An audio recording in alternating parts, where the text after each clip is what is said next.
نرم مسلح پہ بھی نماز ہو جاتی ہے، لیکن اتنا نرم نہ ہو کہ آدمی کا چہرہ جو ہے وہ کھب جائے۔ بھائی یہ باتیں آپ مجھے بار بار لکھتے ہیں اور مجھے بڑا افسوس بھی ہوتا ہے، میں نہیں جانتا احمد عیسیٰ کون ہے۔ جب اللہ تعالیٰ نے ہمارے لیے گوشت کو حلال کیا ہے پھر اس کا کیا حق ہے کہ گوشت کو حرام کہے؟ حضور پاک کو تو گوشت ہی پسند تھا۔ مولانا عمر احمد صاحب کی تبلیغی جماعت والوں کی والدہ فوت ہو گئی ہیں، اللہم اغفرہا ورحمہا وتجاوز عنہا۔ شیعہ اور سنی کو آپس میں رشتہ داری نہیں کرنی چاہیے، بعد میں زندگی کے بڑے اختلاف ہو جاتے ہیں۔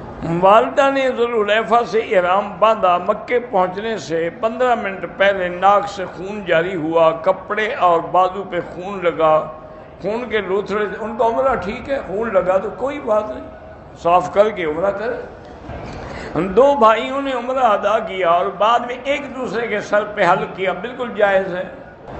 بھئی ان میں دم ہے ہی نہیں تو پھر کس بات کی دم؟ کیبل یا ڈش کا کام کرنا جو ہے کام ہے، اس کو اچھے کام میں بھی لایا جاتا ہے، برے کام میں بھی، کوئی حرج نہیں۔ جو پیسے آتے ہیں مزدوری تنخواہ سب حلال ہے۔ اگر احرام کی حالت میں خوشبو والے صابنوں سے ہاتھ دھوئے ہیں تو 2-4 ریال خیرات کر دیں۔ بغیر وضو کے اگر اذان دے اذان ہو جاتی ہے۔ ایجنٹ حضرات جو پیسے لیتے ہیں ویزے کے لیے مجبوری ہے، اس کے بغیر مفت تو کوئی نہیں بنا دیتا نا۔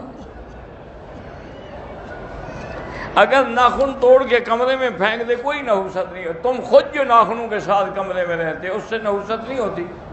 تمہارے تو 10 انگلیوں کے ناخن تمہارے ساتھ ہیں ہر وقت، صرف ایک پھینکنے سے نحوست ہو جاتی ہے۔ پتہ نہیں کہاں سے مسئلے گھڑتے ہیں۔ اہل بدعت کی مسجد ہے، اس میں نماز نہ پڑھیں۔ اگر کام کے لیے آئے ہیں مکے میں، کمپنی نے بلایا ہے، عمرہ نہیں کیا، ان پہ دم نہیں ہے۔ بہرحال آپ کی شادی ہے، اللہ کرے باعث سے خیر ہو، یہ ایک رواج ہے پھولوں کا ہار پہنانا، ورنہ اس سے شریعت کا کوئی تعلق نہیں۔ ماہانہ تنخواہ میں اپنے بہن بھائیوں والدین پہ خرچہ کرنا، بالکل سب سے بڑا بہتر صدقہ تو یہی ہے کہ اپنے رشتہ داروں پہ خرچ کیا جائے۔ ڈیوٹی کے دوران اگر کمپنی ہمیں جمعہ پڑھنے کی اجازت نہیں دیتی، آپ مجبور ہیں بعد میں ظہر پڑھنے۔ اگر 2 آدمی نماز پڑھ رہے ہیں اور تیسرا آدمی آ جائے تو امام آگے ہو جائے، دونوں وہ پیچھے کھڑے ہو جائیں۔ حضور پاک نے ارادہ فرمایا تھا بی بی سودا کو طلاق دینے کا، لیکن دی نہیں ہے طلاق۔ تمہیں کیا مسئلہ ہے اس مسئلے پوچھنے کا؟ نہیں مجھے بتائیں آپ کو تکلیف کیا ہے؟ عجیب بات ہے، بی بی سودا کو طلاق ہے نہیں ہے، تمہیں کیا تکلیف ہے، تمہیں کیا مسئلہ ہے؟ آپ نے ارادہ فرمایا تھا، بی بی سودا بھاری بدن ہو گئی تھی، بڑھاپا ہو گیا تھا، اور انہوں نے آ کے پھر حضور سے درخواست کی۔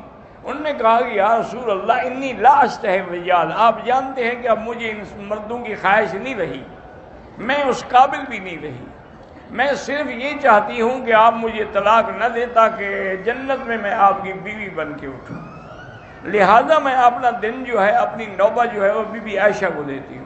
تو حضور نے پھر طلاق نہیں دی۔ اگر عدالت میں خلو کے لیے درخواست دے تو لازمی ہے کہ خاوند کو بلا کے اس کے دستخط لیے جائیں۔ سر میں درد رہتا ہے تو آپ 7 دفعہ فاتحہ پڑھ کے پانی پہ دم کر کے پیا کریں۔ میرا بھانجا ہے، اس کے کمزوری سے اس کو بھی یہی پانی پڑھ کے فاتحہ پڑھ کے پلایا کریں۔ میرے چچا آزاد کشمیر والے محمد کبیر فوت، اللہ ان کی مغفرت فرمائے۔ عورت کے لیے غیر مرد کی میت کا منہ دیکھنا جائز نہیں ہے۔ بہرحال انگلیوں پہ ذکر کرنا جو ہے وہ افضل ہے، سب سے اعلیٰ ہے۔ لیکن اگر کوئی آدمی، جیسے کہ آپ نے دیکھا حضور پاک نے کہ آپ کی محترمہ بیوی جو تھی وہ گٹھلیوں پہ ذکر کر رہی تھی تو آپ نے منع نہیں فرمایا۔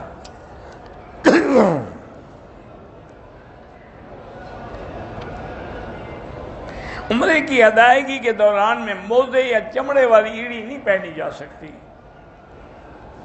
مجبوری ہے، بیماری ہے ایڑی کو، تو اس صرف ایڑی والی جگہ پر پہنی جا سکتی ہے۔ بہرحال اب ایک عورت کو 8 سے 10 دن ہو گئے تو 10 دن کے بعد حیض نہیں ہوتا، غسل کرے اور پھر نماز پڑھتی رہے۔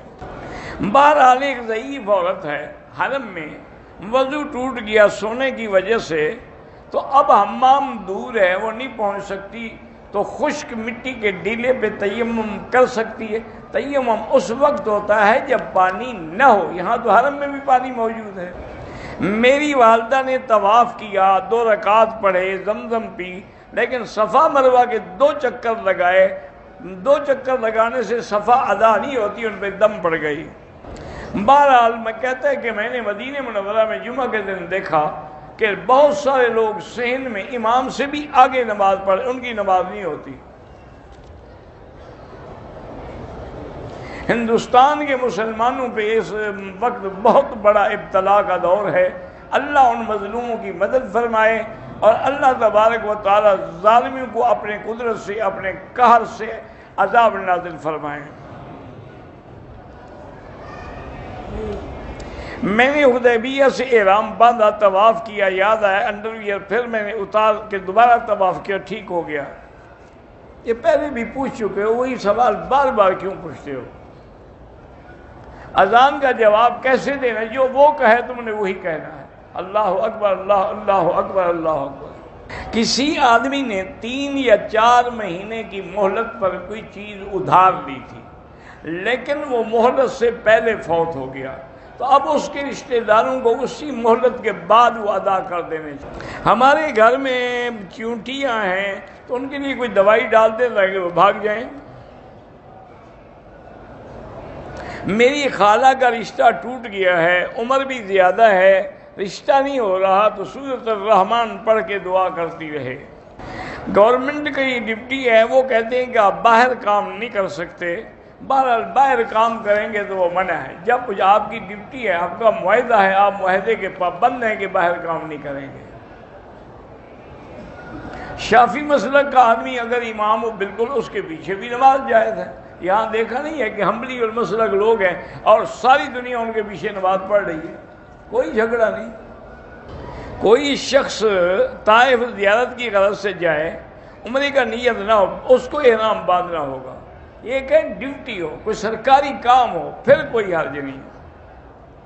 آدمی طواف کے دوران تیز دوڑ سکتا ہے اگرچہ راستہ ہو، اور وہ جو معذور جو بائک چلاتے ہیں دوڑنے سے بھی زیادہ ہے، بہرحال جائز ہے، اگر معذور ہے تو جائز ہے۔ اگر کسی نے حلق نہیں کرایا عمرے کے بعد، مسلح کرا، پتہ نہیں مسلح کیا کرایا، اللہ، بہرحال ٹک لگائے تو دم پڑ گئی۔